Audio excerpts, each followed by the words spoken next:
ಎದೆ ತುಂಬಿ ಹಾಡಿದೆನು ಅಂದು ನಾನು,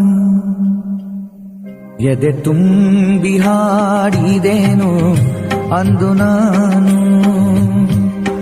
ಮನವಿಟ್ಟು ಕೇಳಿದಿರಿ ಅಲ್ಲಿ ನೀವು,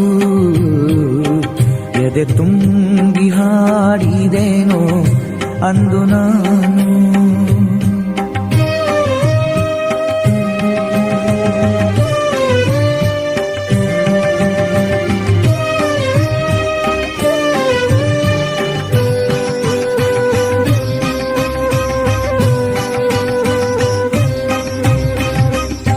ಇಂದು ನಾ ಹಾಡಿದರು ಅಂದಿನಂತೆಯ ಕುಳಿತು ಕೇಳುವಿರಿ ಸಾಕೆನಗೆ, ಅದುವೆ ಬಹುಮಾನ.